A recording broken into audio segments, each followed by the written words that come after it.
Bode Jave Lama Rinpoché, Dokisho, Teme Den, Kaden Jembe Goni, Jizon De, Kuzon Jeje, Nade, Sade, Shom.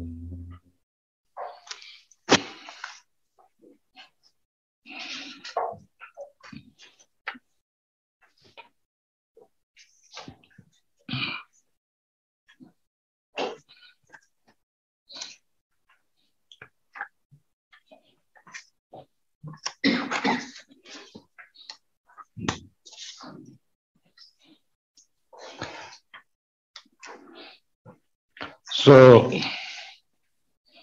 now we are going through the first chapter of Uttara Tantra Shastra, and this first chapter includes the first 3 points, first 3 Vajra points: Buddha, Dharma, and Sangha. So yesterday we briefly went through the first Vajra point, that is Buddha, and now we come to the second Vajra point, which is Dharma.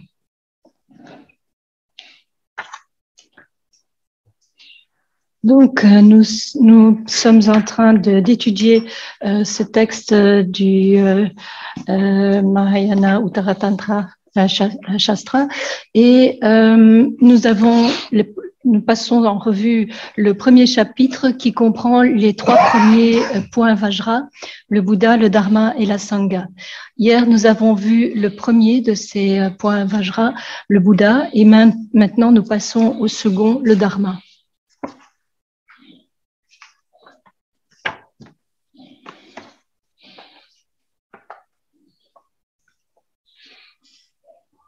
So, again,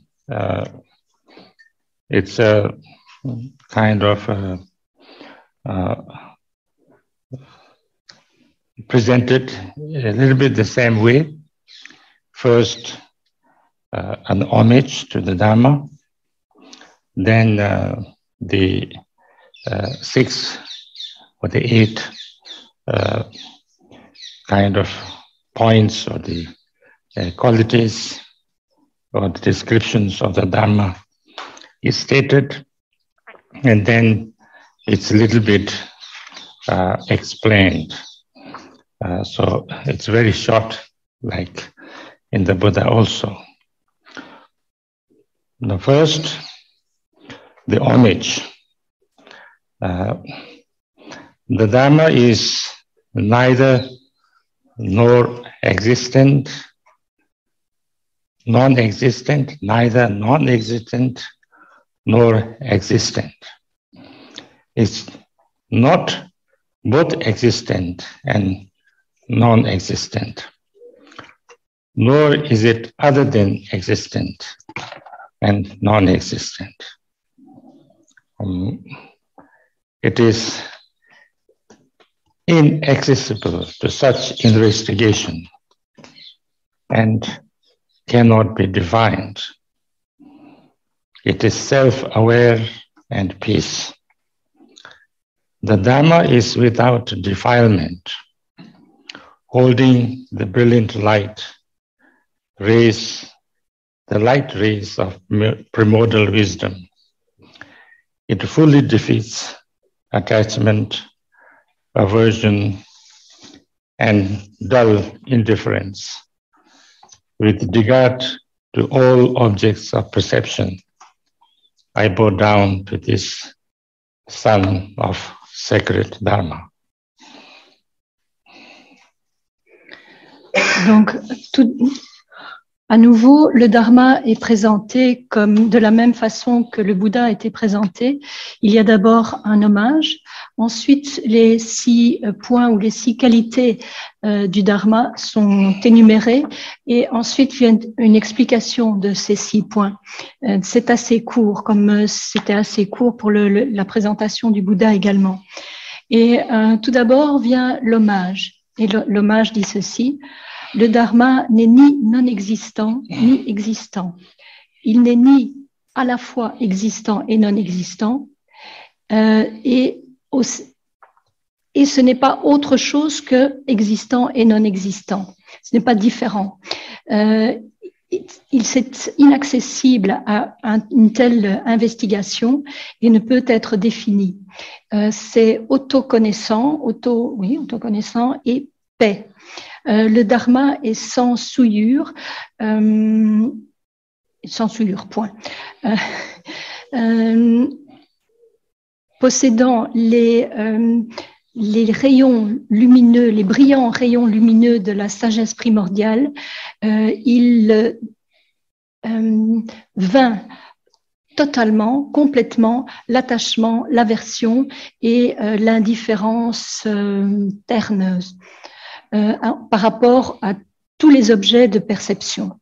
Je me prosterne devant ce soleil du dharma sacré. So, Dharma is two things. One is what we usually say, the cessation and the path. What cessation means is that the experience of a fully enlightened being, or the experience of that the way how things really are. That's called cessation, because when that experience is experienced, then you learn how to you have not learned, you have experienced the cessation of all the sufferings and pain and problems. So therefore it's called cessation. So this cessation, or the Dhamma of cessation, or the experience of an enlightened being or a Buddha, is not different from Buddha, because this experience makes a Buddha a Buddha. So it's actually not so much different from the Buddha. So therefore it says Dhamma is the first thing is it is something that is beyond our concepts. It's a direct experience of the way things really are. So therefore, it is very difficult to be expressed in our conceptual mind or conceptual words. That's why, it's neither existent, neither non-existent, nor existent. If you say it is everything, the way things are, where I am, if you say it is not there, that's incorrect. If you say it is there, it's also incorrect. If you say it is not both, neither non-existent nor existent, it's also wrong. If you say it's something other than existent, that is also wrong. If you say it is something other than non-existent, it is also wrong. So therefore, it is because it's a direct experience of the truth, if the way things are, if the way you are. So therefore, any way of explaining it, any way of our mind trying to grasp it, it would be not totally right or not totally true.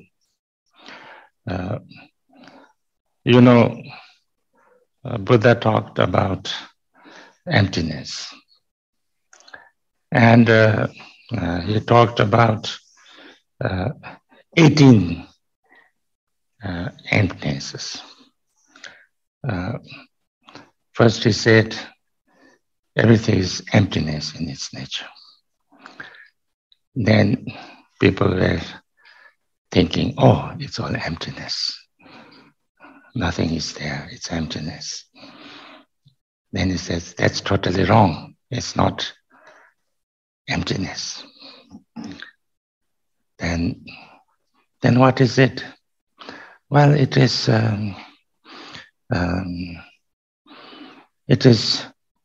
beyond emptiness or non-emptiness. It's something beyond. It's a great emptiness. Then people said, oh yes, it's great emptiness. And they again make some.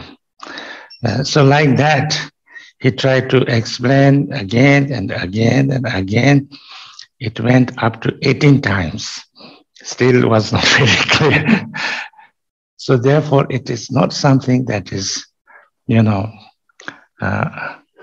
way, if it is something that we grasp it, then it is in thought. It is a concept. Therefore, Sakapandita said, Zimbashona Tawamin, if there's any grasping, it's not the right view. Yeah? So therefore, also because of this, I think, when first Buddha became enlightened in Bodh Gaya, he is supposed to have said that Sab Shi Tutal Vesal Dumasi Dutsi Tabu Chuhi Koyuni. Profound peace, free from all concepts, luminous or clear-eyed, and uncreated or uncompounded. I found a Dharma which is like Amrita. He said like that. But he said, to whoever I try to explain, they are not going to understand it. Therefore, I will stay in the forest without speaking. So that was his first, what can you say, expression after he became enlightened. So therefore, that the experience of the true nature, experience of the way things are, experience of the, the nature of the phenomena, or your mind also, is something that is, it is very difficult to be expressed, and not only expressed in words, but also grasped by our conceptual mind. That's the first kind of quality or the description.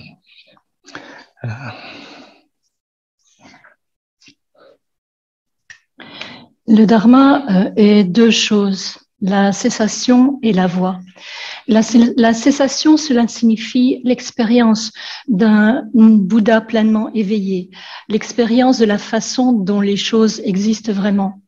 Lorsque cette lorsqu'on fait cette expérience, on expérimente la fin, la cessation de tous nos problèmes samsariques.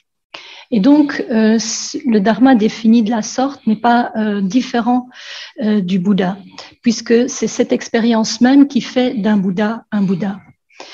C'est au-delà de tout concept. C'est une expérience directe de la façon dont les choses sont et ça ne peut pas être exprimé par nos concepts. Si l'on dit que cela existe, que c'est là, eh bien c'est faux. Si on dit qu'il n'y a rien, c'est faux également. Si on dit que c'est à la fois existant et non existant, c'est également faux. Et si on dit que c'est autre chose que non existant ou existant, encore une fois, on est dans l'erreur. Et cela parce que c'est une expérience directe de la vérité, de la façon dont les choses sont. Et toute manière d'expliquer, d'essayer d'expliquer, va se faire avec notre esprit qui s'attache, notre esprit qui saisit, qui a des concepts. Et donc, ce ne sera pas, on sera à côté de la vérité. Le Bouddha a parlé de la vacuité et il a parlé de 18 formes de vacuité. D'abord, ses disciples ont compris que c'était rien. Ils ont dit, ah oui, c'est la vacuité dans le sens d'absence de quoi que ce soit, le vide. Et le Bouddha a répondu, non, c'est tout à fait faux. Mais qu'est-ce que c'est alors? Et il a dit que c'était au-delà de la vacuité ou de la non-vacuité. C'est la grande vacuité. Et le Bouddha a essayé ainsi d'expliquer encore et encore jusqu'à 18 fois, mais cela restait quand même extrêmement difficile pour les gens de comprendre ce dont il parlait. Tant que c'est quelque chose que nous pouvons saisir intellectuellement, cela reste des concepts. Et tant qu'il y a cette espèce de saisie, ce n'est pas ça. On est à côté. Et lorsque le Bouddha a atteint l'éveil à Bodh Gaya, il est censé avoir dit ceci, profond, paix, libre de tout concept, lumineuse, claire lumière, non composée. J'ai trouvé un dharma qui est comme un nectar, comme l'amrita. Mais si j'essaie d'expliquer cela à quiconque, ils ne comprendront pas. Donc, je vais rester dans la forêt et sans parler.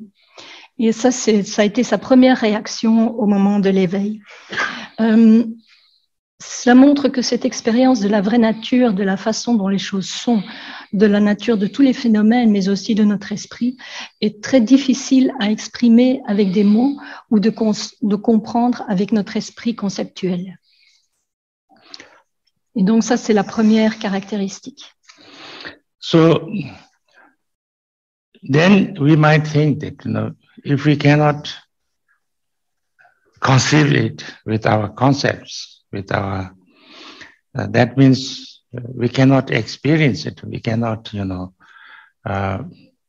understand it, then it's not like that.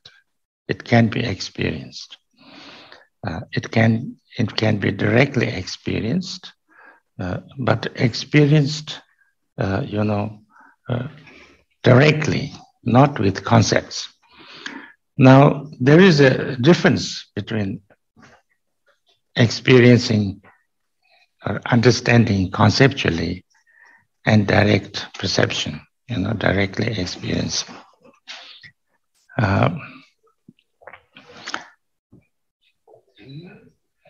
When we make a conceptual experience, then it's a thought. It's an idea. It's like this. It must be like this. It must be like that. It's a thought. When you directly experience it, it's not a concept. It's a direct experience. It's direct awareness. So therefore, we can be totally directly aware of something without conceptualizing it. Because the moment we conceptualize it, then we we kind of defile it. We say this is like this, like this, like that. We add things or we distract things, like a little bit like, just for an example, we look at somebody, we look at something. So I see this, I see that, I see his face, I see this table. We experience that.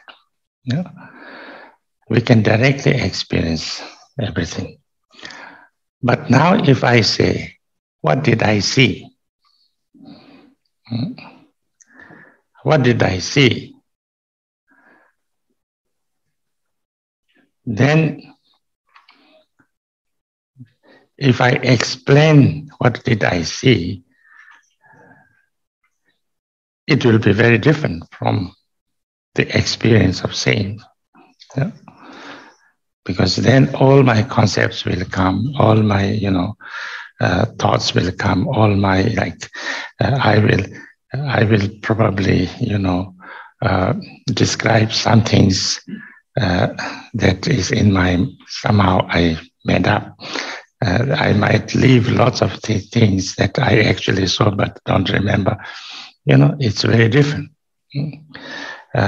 So therefore, that experience of totally directly. So therefore, as we discussed yesterday a little bit, also, the meditation, say that leads to this experience is learning how to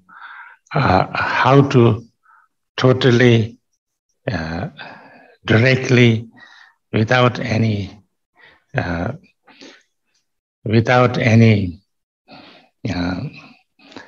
again forgot that word which I was reminded yesterday. Without any fabrication, without making any alteration, without, just directly, allowing.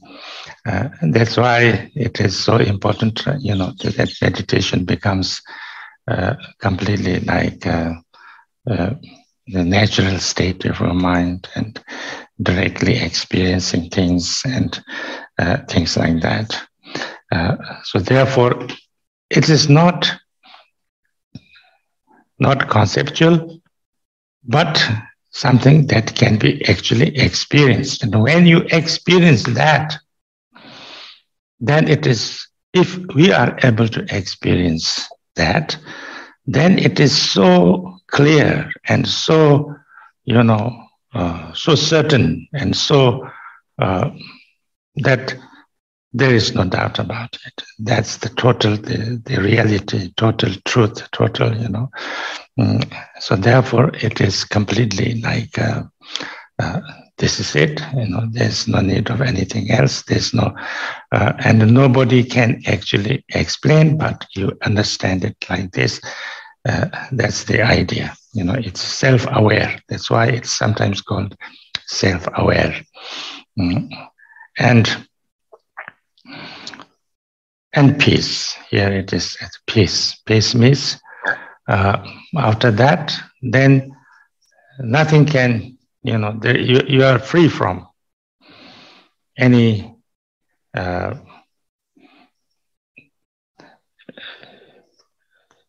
nothing can shock you, nothing can disturb you, nothing can, dilute you, nothing can, disturb you. So therefore, it's complete peace. Like they say, even if like 1,000 people with all kind of weapons are threatening you, not even one, hair in your body can be, disturbed. So this kind of thing.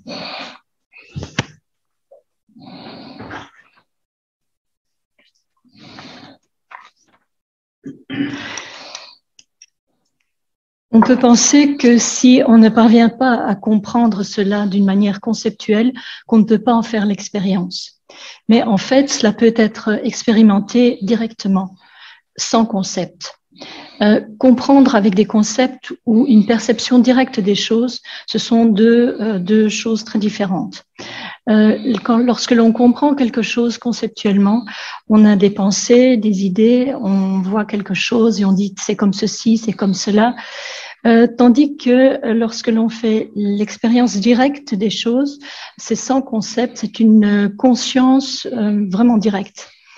Et c'est possible, on peut être directement conscient des choses sans que les concepts interviennent.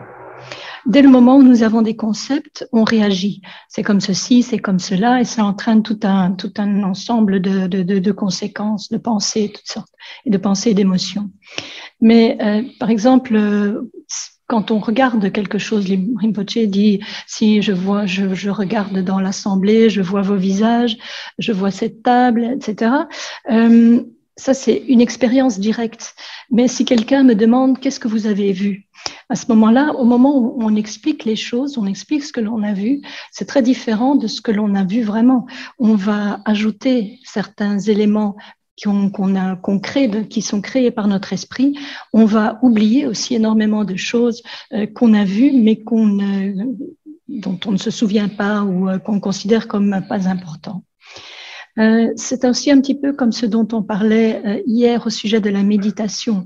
La méditation qui doit nous conduire à cette expérience, c'est apprendre à demeurer dans cet état parfaitement naturel, sans modification, sans fabrication, sans manipulation. Demeurer ainsi dans notre état naturel, dans l'état naturel de notre esprit. Et c'est quelque chose de non conceptuel, mais qui peut être expérimenté. Et lorsque cela se produit, c'est tellement clair, cela nous procure une telle certitude qu'on n'a aucun doute quant à la nature de cette expérience. On sait que c'est parfaitement la vérité, que c'est ça, et que personne d'autre ne peut l'expliquer.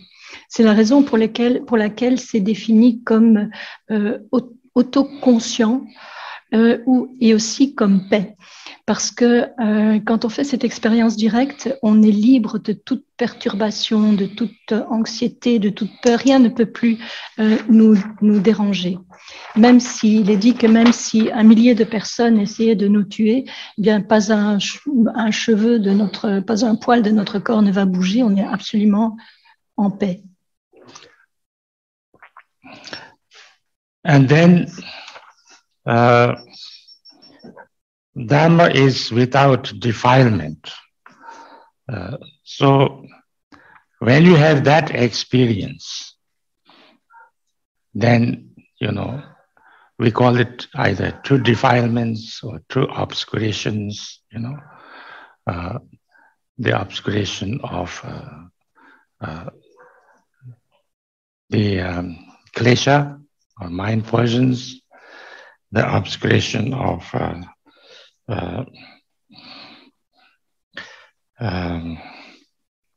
Shizideva,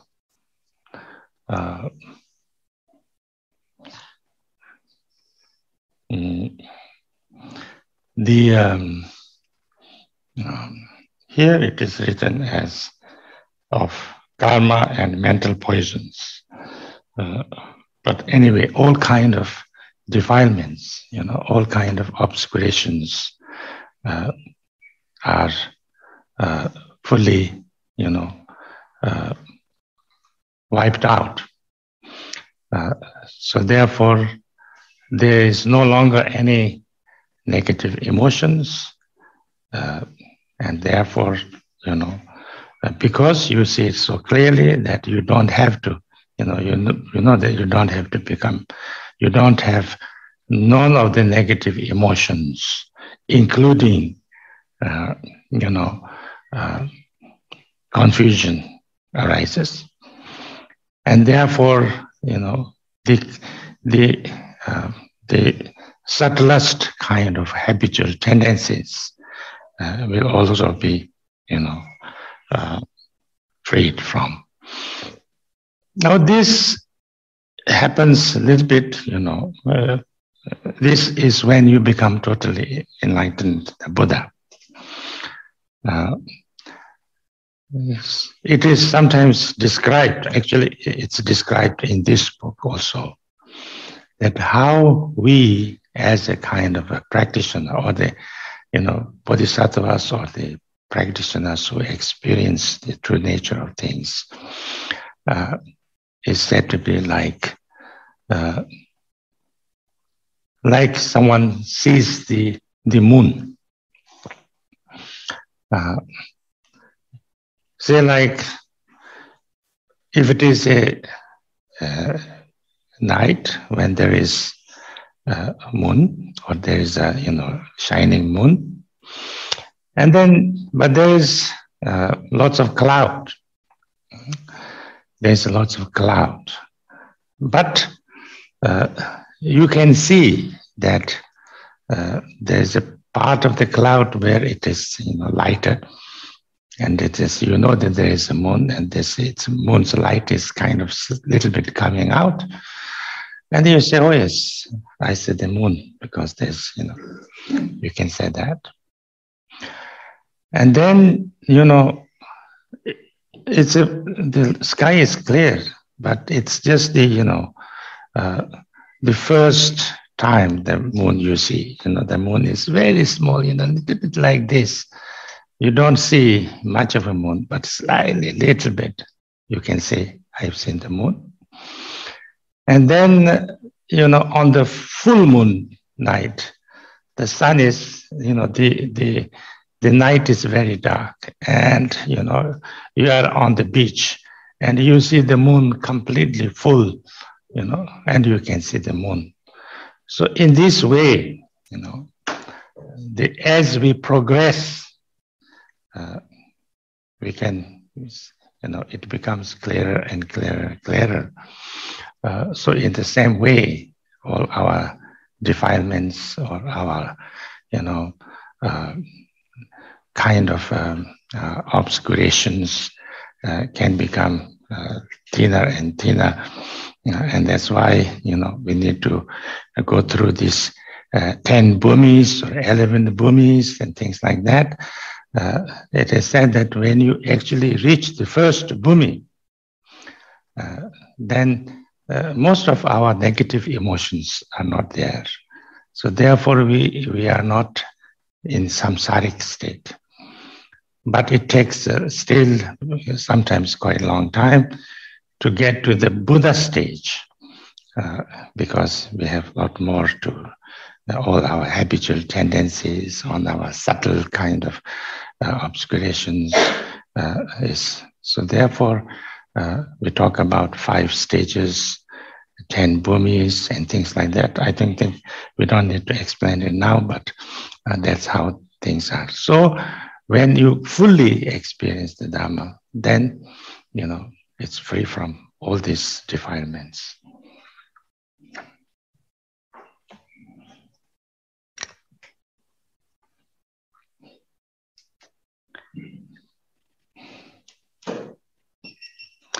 Ensuite, le texte dit que le dharma est sans souillure. Lorsque vous faites cette expérience, le texte parle de 2 souillures. La première, c'est celle des kleshas, des poisons mentaux, et la deuxième, Rinpoché n'a pas clarifié. Quand ces 2 souillures sont éliminées, on n'a plus aucune émotion négative. On voit les choses très clairement. Il n'y a plus aucune des émotions négatives et ni de confusion. Nos tendances habituelles les plus subtiles ont été purifiées. C'est parfois décrit comme le chemin du pratiquant, depuis le pratiquant jusqu'au bodhisattva, jusqu'au Bouddha. C'est qui expérience la vraie nature des choses. C'est comparé parfois à une personne différents stades d'une personne qui aperçoit la Lune et puis qui la voit pleinement. Par exemple, au départ, la Lune peut être présente, mais cachée par les nuages. On ne voit qu'un halo, une lumière qui fait un halo derrière les nuages. Donc, on ne la voit pas, mais on sait qu'elle est là. Et puis, ensuite, la nuit est parfaitement dégagée, il n'y a pas de nuages, mais c'est les premières phases de la Lune, donc on ne voit qu'un fin croissant, on ne voit pas encore l'entièreté de la Lune. Et finalement, quand le ciel est parfaitement dégagé et que c'est une nuit de pleine lune, par exemple quand on est sur une plage, dans une nuit où la nuit est bien noire et la Lune est pleine, on la voit dans son entièreté. Et de cette façon, nous progressons, les choses deviennent de plus en plus claires. Et toutes nos souillures s'amenuisent petit à petit. C'est pour ça aussi qu'on parle des 10 bhūmis, des 10 étapes de la voie vers la bouddhéité. Et il est dit que lorsque l'on atteint le premier bhūmi, toutes nos émotions négatives sont déjà parties. Nous ne sommes plus dans un état d'esprit samsarique. Mais cela peut néanmoins encore prendre très longtemps avant d'atteindre l'état de Bouddha, parce qu'il reste encore toutes les tendances subtiles qui doivent être purifiées petit à petit. C'est pour cela qu'on parle de 5 étapes et de 10 bhūmis. Rinpoché ne va pas rentrer dans les détails, mais donc quand on a cette pleine expérience, l'expérience parfaite, alors il n'y a plus aucune souillure. And holding the brilliant light rays of primordial wisdom,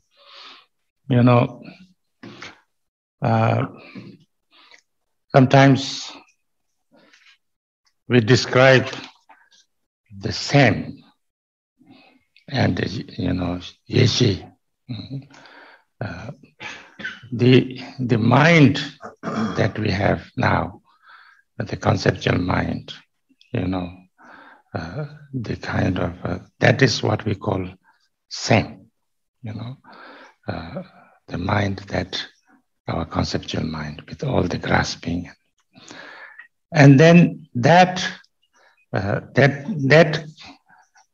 wisdom,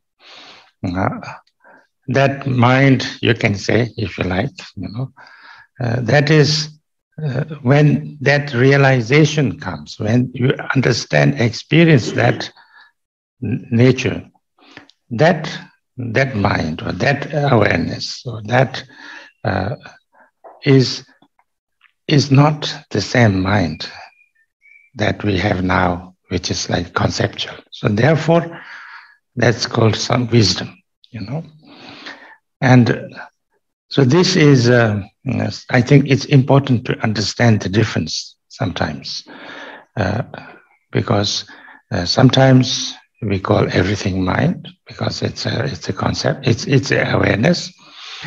But if you go a little bit, if you want to define, then there is a little bit different,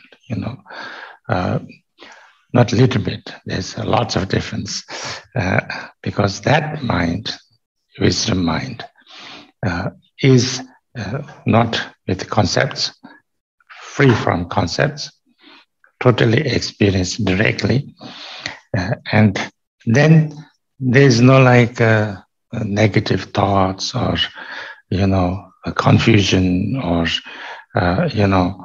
any of those things. It's just direct experience. So that becomes that it's called brilliant light rays of primordial wisdom. That's the Buddha's kind of. These three is the what you call it, the experience, the cessation dharma, the experience of Buddha. Then it fully defeats attachment, aversion, and dull indifference.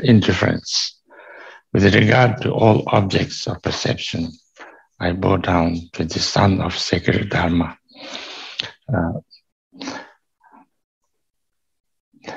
So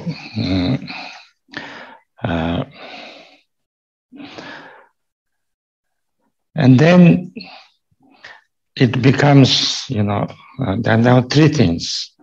It's pure, clear, and an antidote. That's the teaching Dharma. Once the Buddha or enlightened being experiences that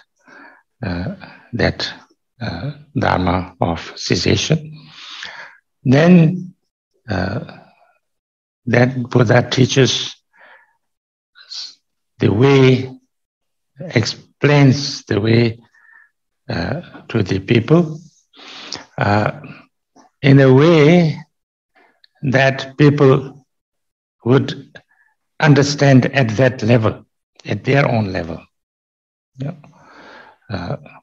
Because if you try to explain the way the Buddha experiences, it cannot be understood because it's beyond concept and we are too much in concept.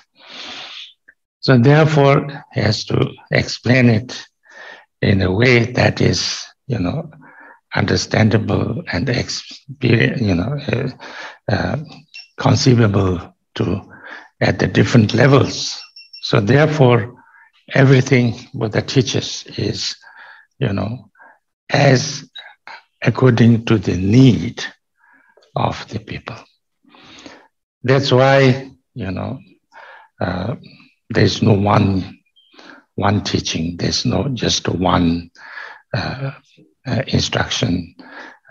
There's different instructions, different yanas, different, levels, different, kind of approaches and things like that. And that's necessary because it has to be understandable, accessible to the people. So therefore, all the teachings of the Buddha are, although they may be different, but they're all good. They're all right.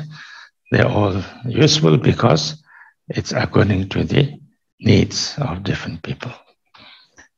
So they all has to, do three things to,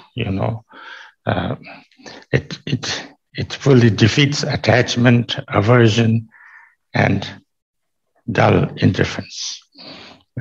It will help us to get out of the too much aversion and attachment and indifference.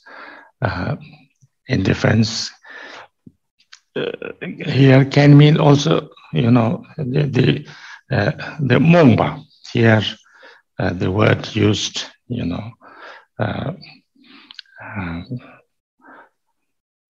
rabrib. Here, it's the word used is rabrib. Rabrib means like confusion, not very clear, So it's attachment, aversion, and confusion. So that's why the Dhamma is like sun. That's how, and to that I bow down. So, the teaching Dharma and then experience Dharma. These are the two Dhammas, and the teaching Dharma is could be different.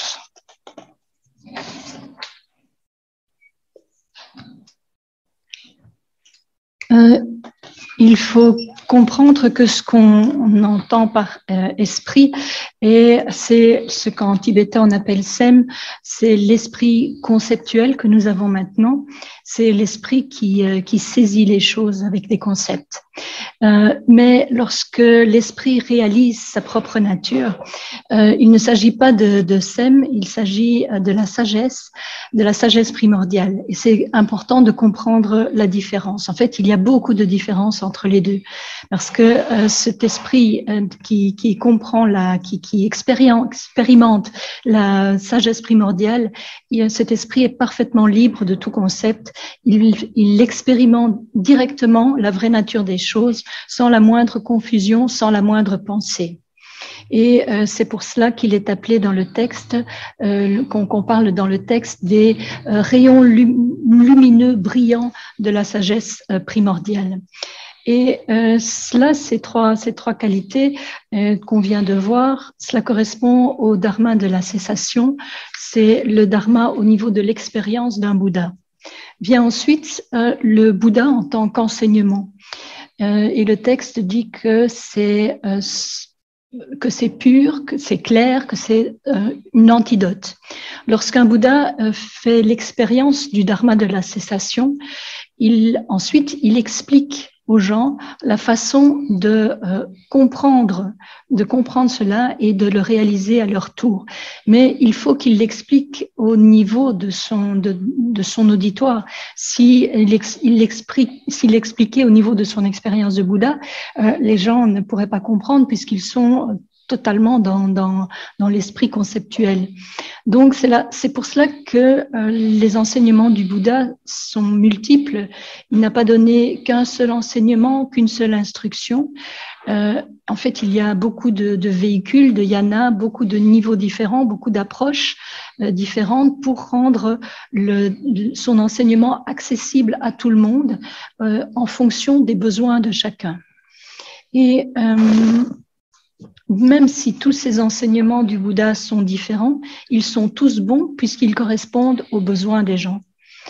Et trois choses qualifient ce dharma au niveau de l'enseignement, c'est qu'il élimine l'aversion, l'attachement, et le texte parle d'indifférence terne, mais Rinpoché dit qu'il s'agit de la confusion, du manque de clarté. Donc ça, c'est le dharma, à la fois le caractère double du dharma, le dharma en tant qu'expérience et le dharma en tant qu'enseignement. So then, this 8 kind of qualities, or the 6 qualities, it's kind of given in short. Same nime to mepa, tasal nimbisho nichi, kongi kongi chotalwa, deni zeni zenti chu. Inconceivable, free from the 2 vials, and from thought. So these are the 3, qualities of cessation. Then being pure, clear, and playing the parts of an antidote. This is the teaching Dharma. It is pure, it is clear, and it is an antidote to our negative emotions and negative, so inconceivable, free from 2 veils, we taught. From thought, this is the, we talked about the mind, which is the conceptual, and then wisdom. So it has wisdom, but it is free from our negative thoughts, So that's why it's not a conceptual thought. So therefore there is, it's free from negative emotions. So that's, then it is free from attachment and it's free from attachment and frees from attachment. So it is that Dharma that is taught is without any attachment or aversion or confusion, and it also frees. It frees anybody who practice it of their attachment, aversion, and confusion. So therefore, this is the Dharma. The teaching Dharma is of two truths, absolute and relative, truth, absolute truth and relative truth.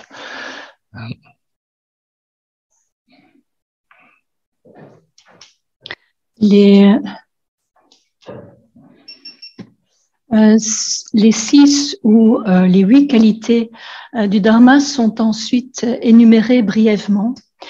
Inconcevable, libre des 2 voiles et des pensées, pur, clair et jouant le rôle d'un antidote. C'est libre d'attachement et cela libère des attachements. C'est le dharma avec ses caractéristiques, avec les caractéristiques des deux vérités. Donc, on voit que c'est défini comme libre de pensée, de concept, comme on l'a mentionné précédemment, qu'il y a cette sagesse libre de toute pensée, de tout concept, et donc aussi d'émotions négatives.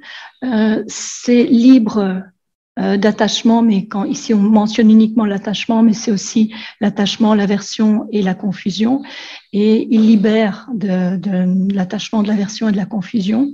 Et quand le texte parle des deux vérités, il s'agit de la vérité absolue et de la vérité relative. And then freedom from attachment as fruit and means consists of the truths of cessation and path.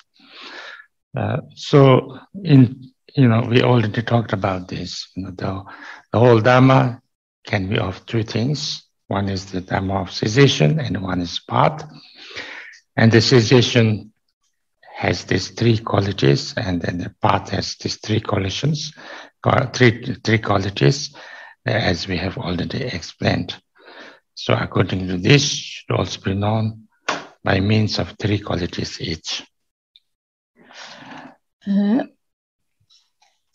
Ensuite, le texte continue en disant que la libération de l'attachement en tant que fruit et moyen consiste en la vérité de la cessation et la vérité du chemin, et cela doit être compris par le fait que la vérité de la cessation et la vérité du chemin ont chacune trois qualités, et c'est ce que nous avons vu précédemment.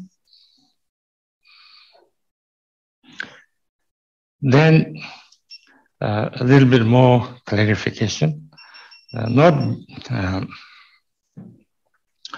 Tamman Shirton, German Shir, Poppy Chancellor, Samenia, Shenya Nime Tomete, Tausos and Nigino, not being the object of conceptual investigation, being inexpressible, and only to be known by noble ones, the Dharma is inconceivable. Sin is peace, it's free from the two vials and free from thought. In its three aspects of purity and so on, it is similar to the sun. Here it is noble ones. When we talk about noble ones or Papa, is the Sanskrit word is Arya. There are two kinds of Aryas. You must understand this, because if you study and you find Arya, there can be two. One is the Aryan race,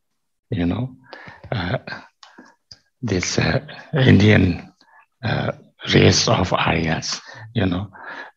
Some Europeans also say they are Aryans. No, that is Arya race. And then another Arya, which many times used in Buddhist text, that is not that Aryan race. It is anybody who is freed from the samsaric state of mind. They are called Arya. That is the Aryan kind of, what you can say, Arya liberation, stage of liberation. Say like Arhat is an Arya, Bodhisattvas of, first Bhumi and onwards is Arya. Of course, Buddha is Arya, and things like that. That's, if one is still in the kind of samsaric state of being, then it's not Arya. If one is gone beyond that, and then it's called Arya. And this Arya is sometimes translated as the noble ones in English. But sometimes they use the noble ones for other things also, so it has to be a little bit, complicated.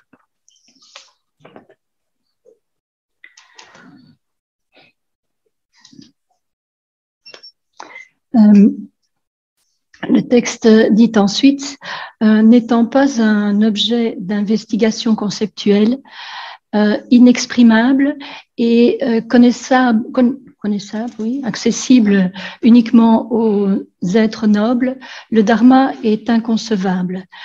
Comme il est paix, il est libre de tout des deux voiles et libre de penser. Dans ces trois aspects de pureté, etc., il est similaire au soleil. Et quand le texte parle ici des nobles, des êtres nobles, en tibétain c'est le terme pakpa et en sanskrit c'est arya. Et arya a deux significations en sanskrit. La première c'est la race aryenne dont on a parlé aussi en Europe. Et le deuxième sens qui se trouve dans beaucoup de textes bouddhistes n'a rien à voir avec la race aryenne. Il s'agit des personnes qui se sont libérées de l'état d'esprit samsarique, qui sont au-delà de l'état d'esprit samsarique. Il s'agit donc des arhats, des bodhisattvas et des bouddhas. Si quelqu'un est toujours dans l'état d'esprit samsarique, ce n'est pas un arya. S'il est au-delà, à ce moment-là, c'est un arya. Et parfois, dans les textes anglais, je les traduis par les êtres nobles. Mais ces êtres nobles désignent parfois dans certains textes autre chose. Donc, c'est parfois bon de savoir ce dont le texte parle exactement. So I think I'll stop here. And then,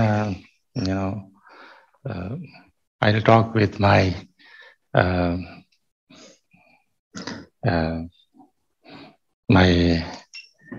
people who organize my Zoom and all kind of people, and then see when I can do this. What we discussed with Lama Rinchen and others about teaching these texts slowly and step by step, so that you can also have a group here under the guidance of Lama Rinchen, who knows this text much better than me, so she can explain much better, and also in French, and so, you will study that. And so that's, we will go through this. So I don't try to, finish something here. It's not necessary. But meanwhile, if you have some questions regarding this or something else, or a joke, or a story, something that is totally disconnected with Jiu Lama, I will be even more happy, I think. Donc Rinpoché va s'arrêter ici. Il va discuter avec les personnes qui organisent les Zooms pour voir comment il peut pratiquement continuer d'enseigner ce texte petit à petit, étape par étape. On peut former un groupe ici sous la guidance de Lama Rinchen qui dit Rinpoché connaît ce texte bien mieux que lui et qui pourra l'expliquer parfaitement en français. Et maintenant, donc, si vous voulez poser des questions, les questions soit liées au texte ou qui n'ayant rien à voir au texte, ou même raconter des histoires qui n'ont strictement aucun lien avec ce texte, ce sera, dit Rinpoché, encore mieux. Donc, vous pouvez poser vos questions maintenant.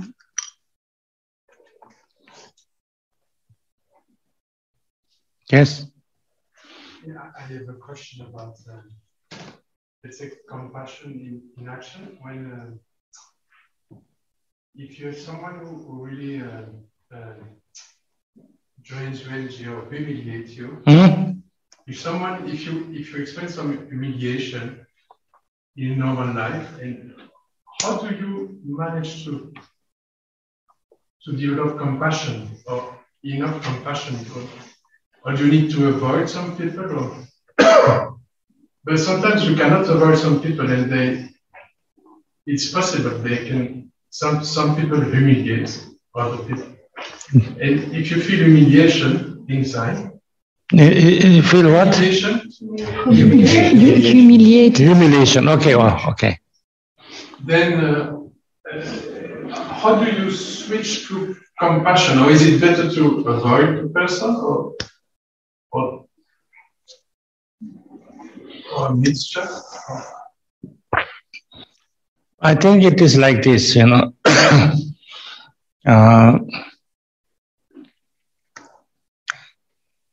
at our level,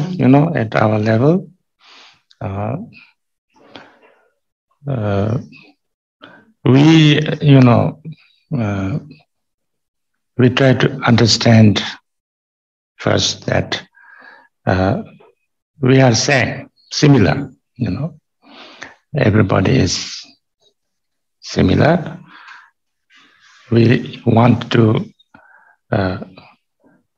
people to be nice and kind and,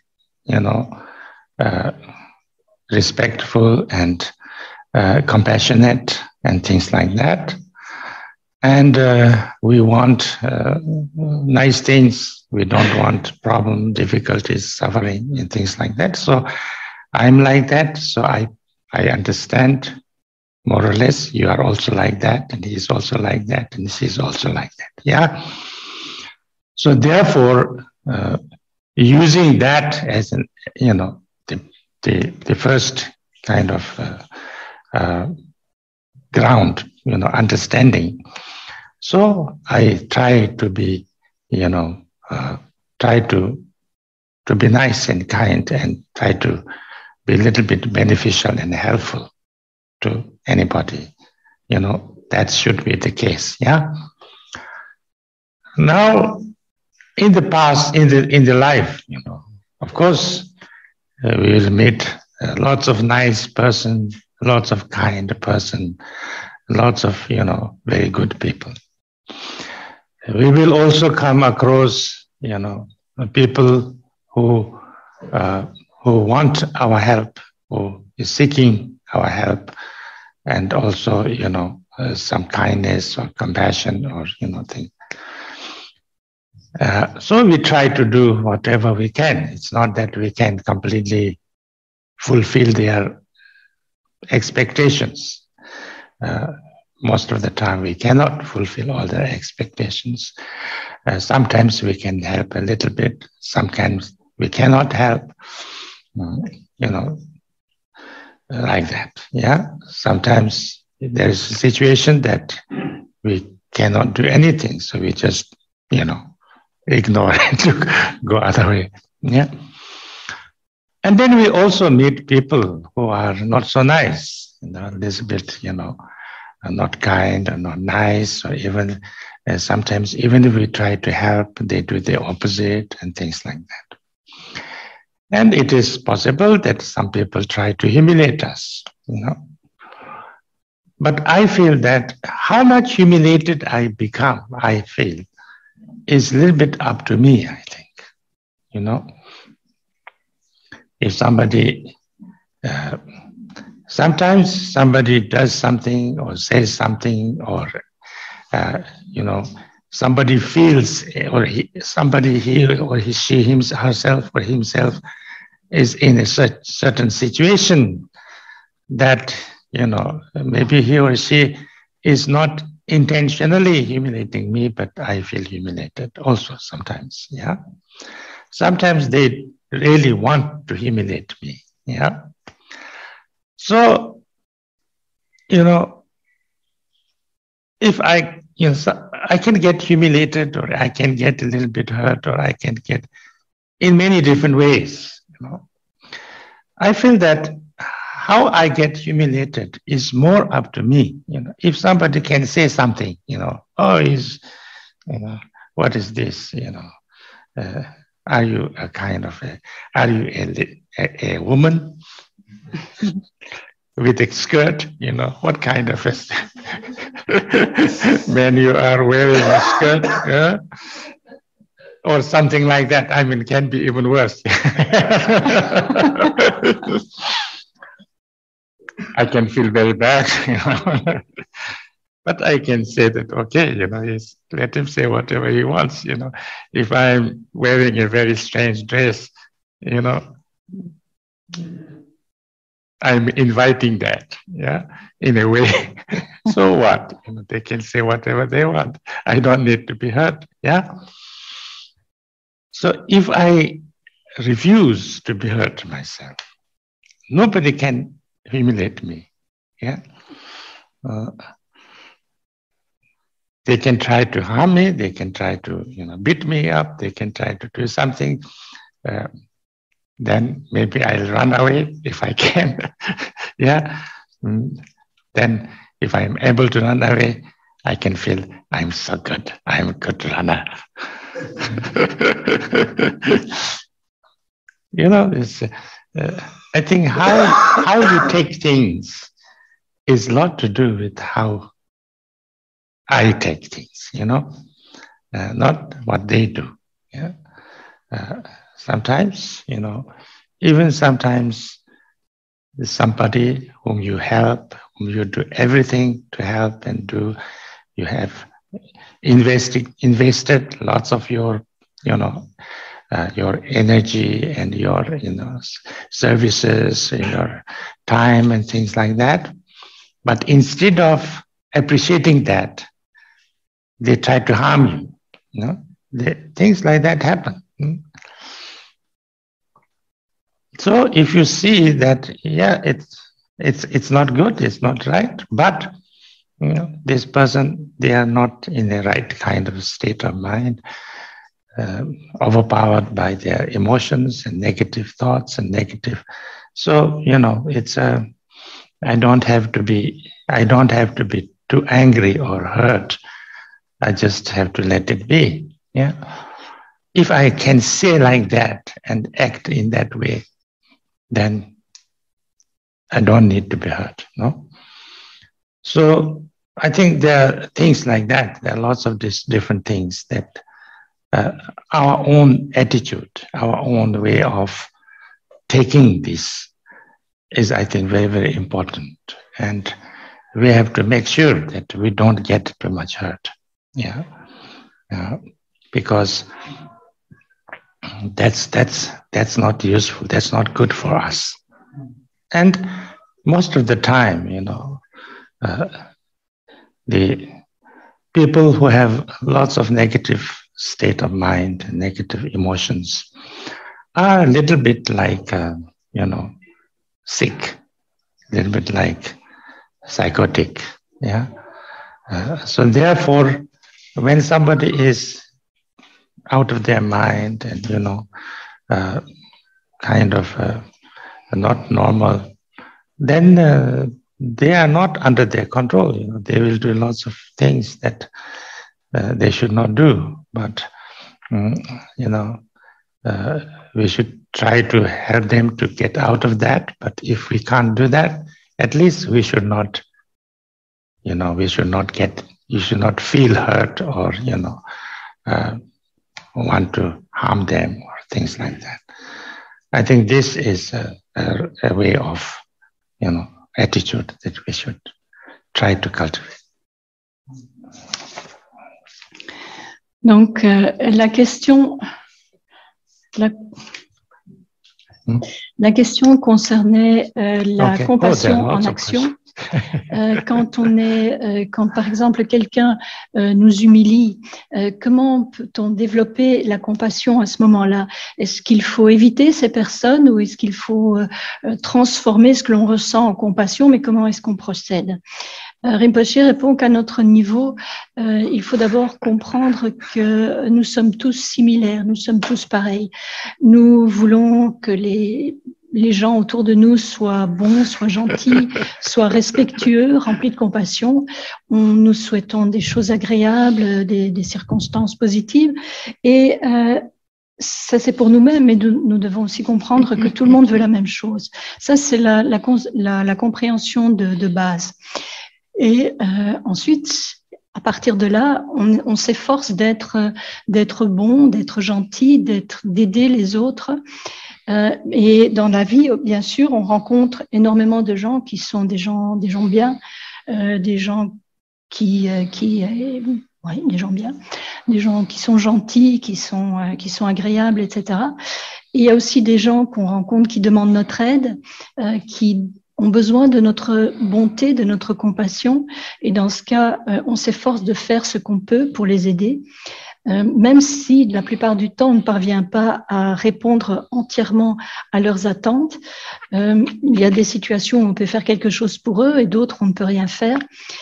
Et il y a aussi des situations où on rencontre des gens qui ne sont pas agréables, même des gens qu'on essaye d'aider, mais qui se montrent, au lieu d'être reconnaissants, ils se montrent très désagréables. Et certains d'entre eux peuvent même essayer de nous humilier.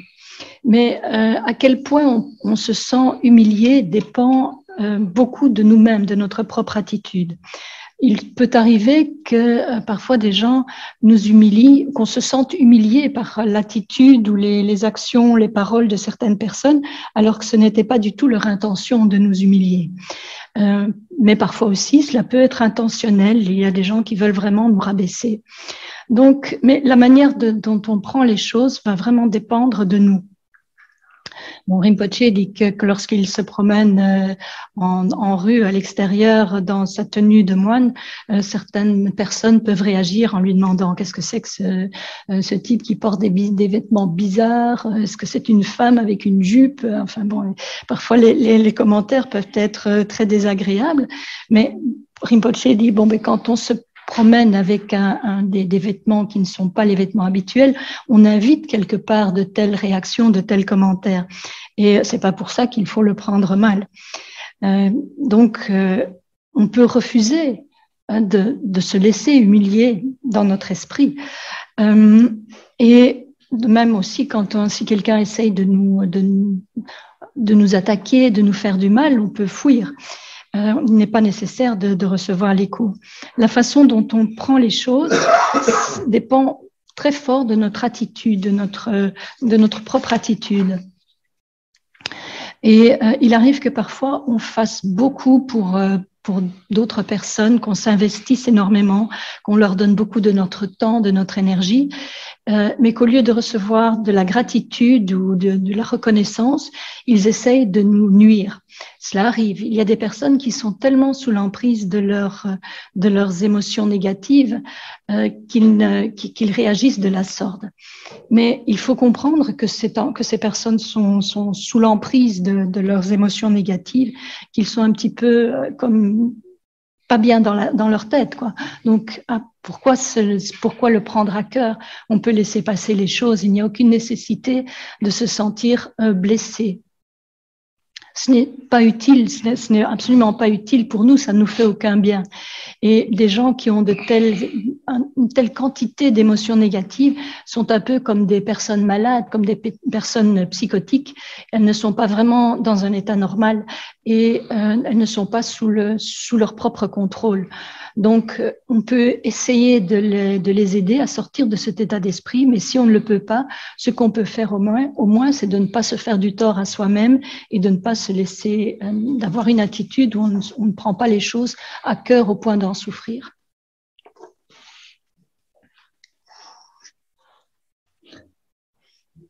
Earlier, when you were speaking about that state of self-awareness, where nothing can disturb us, complete peace, you said it's without defaults. And you said those defaults, if I did understand well, were of two kinds, karma and mental presence. Is that right? Mm-hmm. No, that was, that is slightly different. That is, when we talk about free from defilements. So there are two defilements is usually, Nyamubhidriva and Shizidriva. Nyamubhidriva is the defilement of the negative emotions, defilement of the kleshas. And when you have that, when you understand what you are or what your, the nature of yourself, a little bit like selflessness and things like that, then you have no more, you are kind of freed from the samsaric state of mind. Then another is Shejidra, but that's a little bit more subtle, that there's, lots of still you are kind of free from the negative emotions, but not free from habitual tendencies. So therefore, you have more subtle kind of defilements are there. So there, then also, you can say your karmic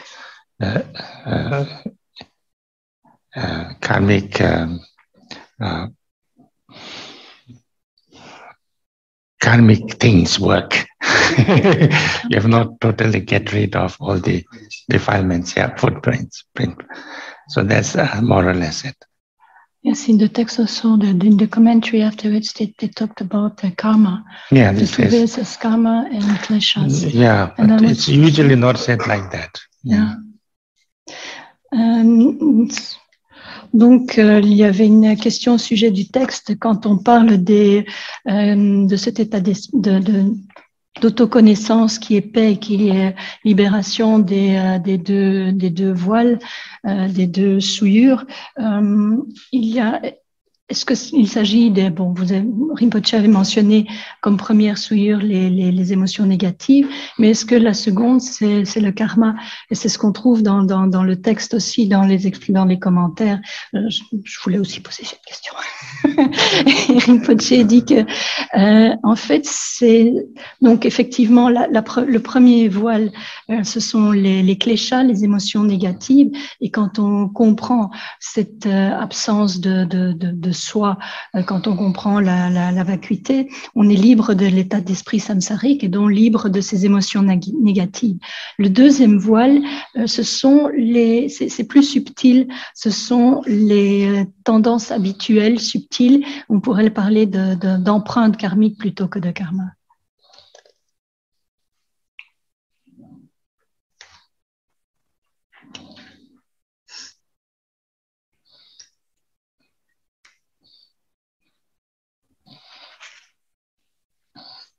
Hello. It doesn't say karma in the commentary.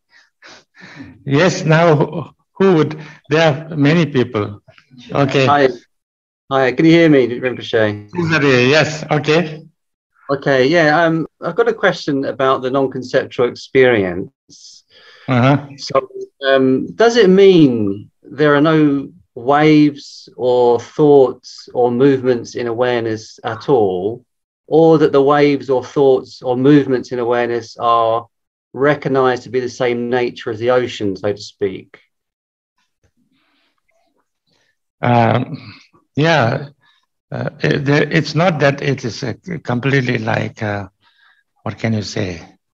I think it is said to be no thoughts, means like no conceptual thoughts. But we think that if there is no conceptual thoughts, then it will be kind of very dull, and like we don't have any idea what is going on. But actually, they say that when you have no conceptual thoughts, you become very clear.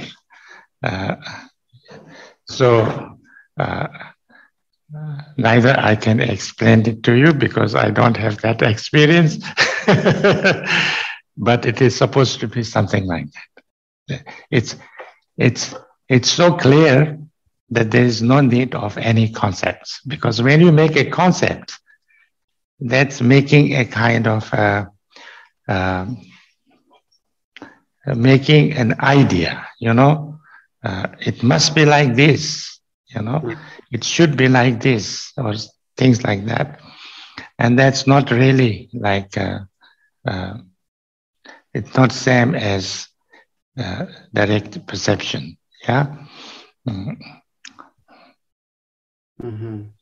So is it a bit like... it is supposed to be extremely clear, although not concept. You know, when we say, you know, it's like this, when we say it's like this, I say, this is beautiful. That's a concept, no?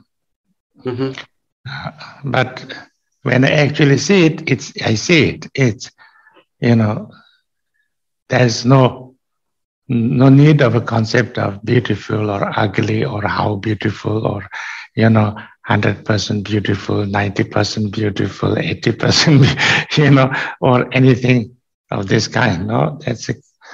So something a little bit, something like that, I think. It's maybe that's why it is not conceptually. Yeah. Thank you. Thanks, Rinpoché. Donc la question était, quand on parle d'une expérience non conceptuelle, est-ce que cela veut dire qu'il n'y a pas du tout de pensée, qu'il n'y a aucun mouvement dans l'esprit, ou est-ce que c'est le fait de reconnaître toutes les pensées comme un petit peu comme de même nature, comme par exemple les vagues d'un même océan? Rinpoché dit que c'est défini comme une absence de pensée. Cela signifie qu'une absence de pensée conceptuelle. Et quand on parle d'absence de concept, on a l'impression que l'esprit devient alors très terne, très... mais en fait, ce n'est pas le cas du tout. C'est au contraire très clair, tellement clair qu'il n'y a pas besoin de concept. Parce que lorsque l'on a un concept, lorsqu'on fabrique une idée, on pense que ça doit être comme ceci, ça doit être comme cela, ce qui est tout à fait différent de l'expérience directe des choses. Si je vois quelque chose et que je dis c'est beau, eh bien c'est un concept. Mais quand on voit les choses, on n'a pas besoin de il n'y a pas besoin de les étiqueter comme belle, laide, belle à 100% ou à 60%, etc. Tout ça, ce sont des concepts, alors que l'expérience directe en est parfaitement claire. Okay, Carmen Nobu. Thank you, Rinpoche. Can you hear me? Yes. I just wondered, somebody showed us a Facebook page that you were doing a Green Tara empowerment tomorrow. Is this correct? Correct. Yes. And yes. Will it be streamed? Yes. Yeah. I don't know. Yes. Great. Okay. And will it be on this same place? Donc la question était une question pratique pour savoir s'il y avait bien une initiation de Tara verte qui donnera demain, et effectivement oui. Et ça sera en Zoom. Same time. Same time. 8 o'clock here, 7 o'clock there. Great, thank you. And just going on from Cesare's question, it struck me it's don't go through it. That's done. I have no answer to that. We will discuss that later. Okay. Yes. Hello, Rinpoche. This is Malu. Thank you for these teachings. Very precious. My question is, can you give an advice on how? Yeah, you give many advice, of course, but we are some of us long-time students, and I find samsara has changed. I mean, samsara probably is always samsara. But nowadays, and after Corona, and in Holland, for instance, so many things changed in a short time. And you are in Holland? Yes, I'm in Netherlands. Yes. Oh, I see. And then I lose myself sometimes in like films like La La Land. I wanted to ask, have you seen La La Land? It's a musical. It is in Los Angeles and City of Dreams. But the question is more, if we want to purchase dreams, and then we have to renounce also a lot. But the question is how to go on. Is it just step by step, staying where we are, or should we put more effort in changing really how we live? Maybe I asked this many times already. I don't know.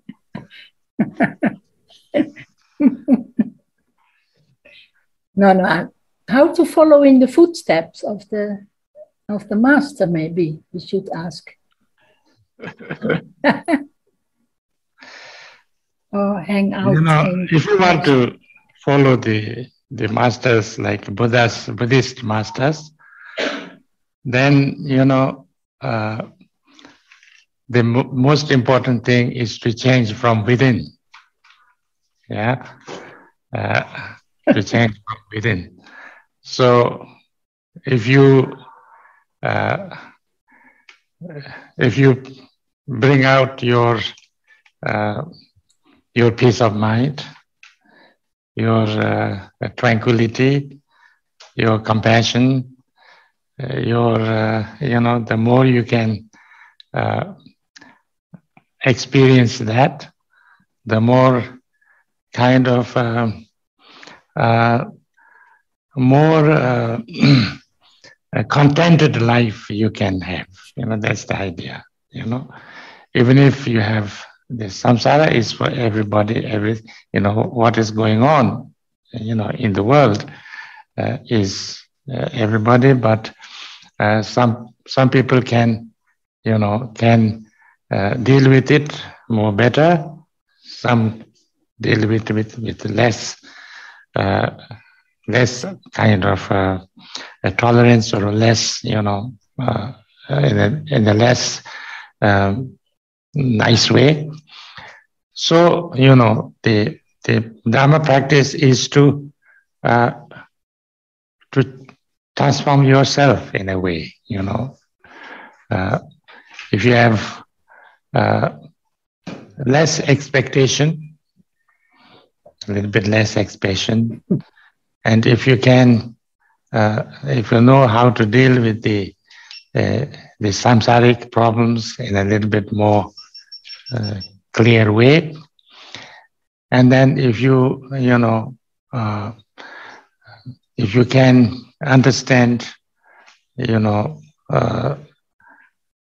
peace of mind is very important, and how to react with things that's going on, then you will be a little bit, you can have same problems, but you can deal with it much better, no? Mm-hmm. Yes. And of course, if you can change everything else, you are most welcome. There is no need that you don't have to. I mean, if you can improve something in your condition, that's better. If you can help others improve a little bit their, physical conditions, that's also better. So it's like that. Thank you. Thank you. Donc la question La question avait à voir avec la situation actuelle du monde où même si le samsara a toujours été le samsara, il semble que les choses ne vont pas bien pour l'instant et qu'il y a eu tellement de changements en peu de temps. Comment est-ce qu'on peut faire pour s'adapter? Et donc, qu'est-ce qu'on peut faire si l'on veut suivre la voie tracée par le Bouddha et les grands maîtres? Ou est-ce qu'on doit changer sa vie aussi? Donc, Rinpoché dit que si l'on veut suivre le Bouddha et les grands maîtres, ce qui est important, c'est de nous changer nous-mêmes de l'intérieur et de développer davantage de paix, dans l'esprit, de tranquillité, de compassion. Et plus on peut expérimenter cela, plus on trouvera de contentement. Le samsara est le même pour tout le monde, mais certaines personnes parviennent à le gérer mieux que d'autres. Et donc, cela dépend de nous-mêmes aussi. Donc, dans la pratique du dharma, c'est se transformer nous-mêmes. Si nous avons déjà moins d'attentes, si nous savons comment mieux gérer les problèmes samsariques que nous rencontrons, si nous comprenons ce qu'est la paix de l'esprit et la bonne manière de réagir à ce qui se passe autour de nous, à ce moment-là, nous aurons moins de problèmes. Et bon, bien sûr, si nous pouvons changer quelque chose dans notre situation matérielle, dans les conditions de vie, si on parvient à aider autrui de manière concrète, c'est aussi extrêmement bon. Okay, donc we stop here. Ye damje banye doni yebe rana panje jega na je wala truba sibe tole roa so